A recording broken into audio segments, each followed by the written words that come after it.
5 மணியிலிருந்து 6 மணி வரைக்கும் மழையே இல்லை, 6 மணிலேருந்து 7 மணிக்கு மழை இல்லைன்னு அப்படிலாம் ரீசன்லாம் பார்க்க முடியாது. ஒரு மழைங்கிறது ஒரு சுச்சுவேஷன் தான்.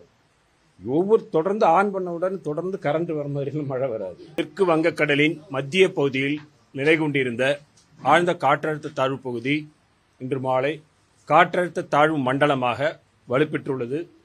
தற்போது இது சென்னைக்கு கிழக்கு தென்கிழக்கே சுமார் 490 கிலோமீட்டர் தொலைவிலும், புதுவைக்கு கிழக்கு தென்கிழக்கே சுமார் 500 கிலோமீட்டர் தொலைவிலும், ஆந்திர பிரதேசத்தின் நெல்லூருக்கு தென்கிழக்கே சுமார் 590 கிலோமீட்டர் தொலைவிலும் நிலை கொண்டுள்ளது.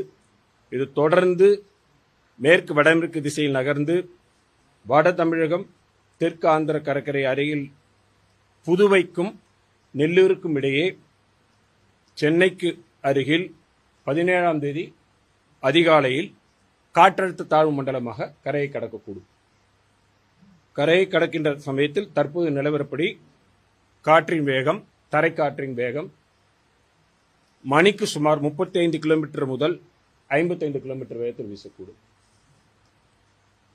மற்றபடி பெரிய ஃபோர்காஸ்டில் எந்த சேஞ்சும் இல்லை. நாளைக்கு நம்ம கொடுத்த மாதிரியே தான் 24 மணி நேரத்திற்கும் அந்த 4 மாவட்டங்களில் சொல்லியிருக்கிற அந்த இதில் கனமுதல் மிக கனமழையும், ஒரு சில பகுதிகளில் அதி கனமழையும் பெய்யக்கூடும். இப்போ 16ஆம் தேதி அதுக்கு கொடுத்துருக்குறோம். நம்ம மத்திய காலையில் சொன்ன மாதிரி தான் இருக்குது. 17ஆம் தேதிக்கு இப்போ வட தமிழக மாவட்டங்கள் அந்த சொல்கிற திருவள்ளூர், சென்னை, காஞ்சிபுரம், செங்கல்பட்டு, விழுப்புரம், புதுவை, கடலூர், கள்ளக்குறிச்சி, திருவண்ணாமலை, ராணிப்பேட்டை, திருவள்ளூர், வேலூர், திருப்பத்தூர் இந்த மாவட்டங்களில் ஓரு இடங்களில் கனமுதல் மிக கனமழை பெய்யக்கூடும். ஆழ்ந்த காற்றழுத்த தாழ்வு பகுதி காற்றழுத்த தாழ்வு மண்டலமாக வலுப்பெற்றிருக்கு.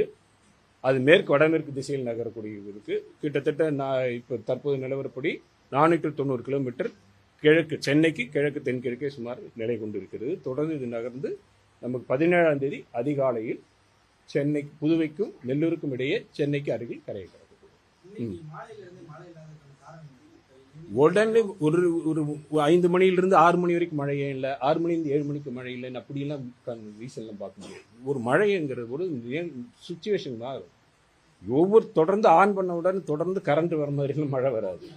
காலையில் இருக்கும். அடுத்து கிளவுட் டெவலப்மெண்ட் ஆகணும். சிஸ்டத்தில் இட் இஸ் அ சிஸ்டம்.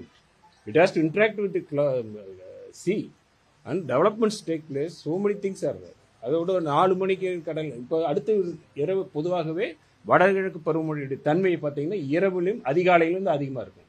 இப்போ இது வரைக்கும் இருந்தது திருப்பி இருக்கும். திருப்பி அடுத்து ஸ்பெல் வரும். ஸ்பெல்லாக தொகுதியாக தான் இருக்கும். ஏன்னா ஒரு பகுதியிலிருந்து இன்னொரு பகுதிக்கு டைரல் வேரியேஷன்ஸ் இருக்கு. கிளவுடில் டைரல் வேரியேஷன்ஸ் இருக்கு. சிஸ்டத்தில் இன்ட்ராக்ஷனில் டைரல் வேரியேஷன்ஸ் இருக்கு. ஓகே, வாய்ப்பு இருக்கு, கண்டிப்பாக வாய்ப்பு இருக்கு. இப்பொழுது நிலவுப்படி இதுதான் 17ஆம் தேதி காலையில் நமக்கு கரைக்கு அருகில் வரக்கூடியது. தெற்கு வங்கக்கடலின் மத்திய பகுதியில் நிலை கொண்டிருந்த ஆழ்ந்த காற்றழுத்த தாழ்வு பகுதி இன்று மாலை காற்றழுத்த தாழ்வு மண்டலமாக வலுப்பெற்றுள்ளது.